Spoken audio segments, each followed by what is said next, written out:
Last पर नसीहत करूँगा आपको, अपनी अच्छी खबरें, अपने खुशी के लम्हात, अपनी दोस्तियाँ छुपा के रखें।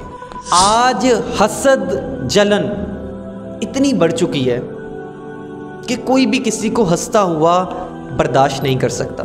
किसी को भी खुश देखकर इनकी ज़ुबान से कोई ऐसा जहरीला जुमला निकल जाता है जो आपकी खुशी को बर्बाद करने की कुव्वत रखता है। आप किससे कितना लड़ लोगे यार, कितनी जहनी अजियत ले लोगे।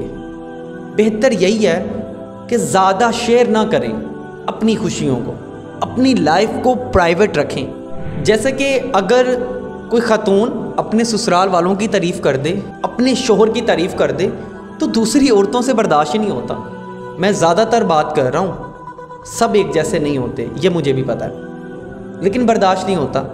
कोई अगर अच्छी जॉब पे लगा हुआ है, किसी दोस्त को बता दे, वो दोस्त बर्दाश्त नहीं करता, सगा भाई बर्दाश्त कर ले, बड़ी बात है आज के टाइम में।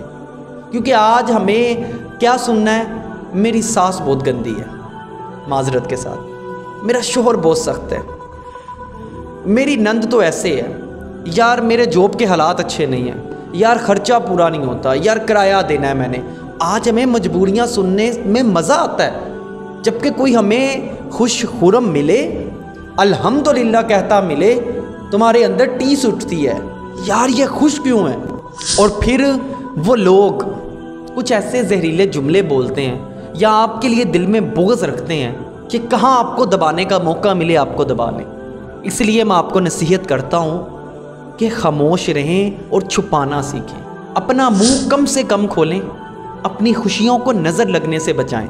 क्योंकि यहाँ पे अक्सर लोग, तुम्हारे रिश्तेदार, सिर्फ तुम्हें तकलीफ़ में देखते हुए ही खुद को मुतमईन महसूस करते हैं। ये हकीकत है आज की।